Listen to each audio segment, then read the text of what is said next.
Are you making one of these 3 most common split jerk mistakes? Welcome back to the channel. My name is Coach Brian from Big Ben Strength, and in this video, I'm going to show you the 3 most common split jerk mistakes and how to fix them. The first mistake is an incorrect or inefficient rack position for the jerk. Most people have heard the cue to squeeze the shoulder blades back.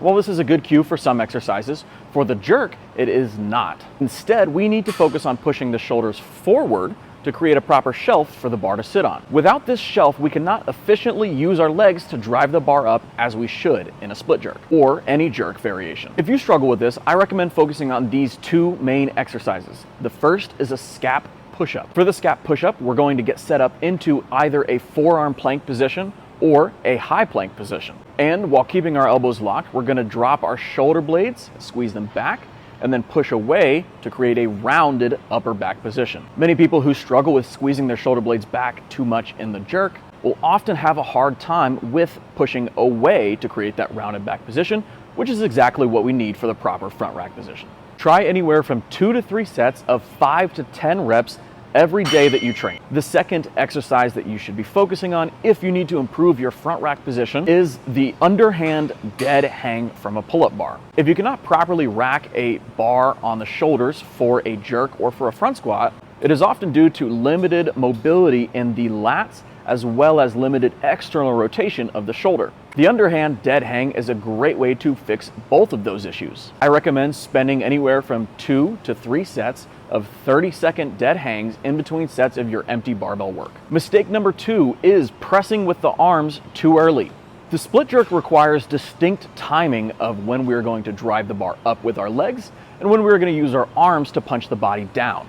Many times, lifters, particularly those with really strong upper bodies, will tend to try and muscle the bar overhead by pressing it with their arms rather than letting their legs do the majority of the work. I would recommend trying to avoid using the arms before the legs have finished extending. One cue that I like to use is use the legs to get the bar to eye level and the arms to punch the body down fast. However, you can use these 2 drills to help feel this better. The first exercise is a jerk drive. We're gonna start with the barbell on the front rack position like we normally would, dip and drive the bar to about eye level without letting our arms press the bar to elevate it. Try doing this in a complex with 2 to 3 reps before a split jerk, or as its own variation if you need to improve your strength with the dip and drive. The next exercise is a tall jerk. This is great for feeling the timing of the arms to help punch the body down without using them to drive the bar up. Start by pressing the barbell to eye level, hold for 1 second, then quickly punch the body down under the barbell into your split. This is best used as a drill or a primer before your split jerk workout. Try anywhere from 3 to 5 sets of 3 to 5 reps at very light weights. If you can do this with heavy weights, you're either doing it incorrectly or you don't need this exercise. And finally, the last issue is incorrect foot placement and balance in the split. Split jerk requires the highest level of coordination of all 3 of the Olympic lifts, and consistency with your split footwork is the foundation of that. If you are inconsistent with where you put your feet or where your balance is in that split position, it's going to be really hard to lift heavier and heavier weights. If footwork is the primary issue, then I recommend doing footwork drills all the time. This is a great exercise because you can't do too many of them. They are not taxing on the body at all, and you can do them at any point in your workout or outside of the gym. To do these, practice first pausing in the dip, making sure that your balance is correct and that you are not leaning forward. Then drive up and land into your split position. Check your feet to make sure that you are in the correct position. The front leg should have a vertical shin with the toe pointed straight forward or slightly in. The back knee should be bent with the back heel off of the ground, pointing slightly in or straight forward. And you should feel like you have proper 50-50 balance between the front leg and back leg. If your feet are not in the correct position, move to the correct position before recovering the front foot first and then the back foot to meet in the middle.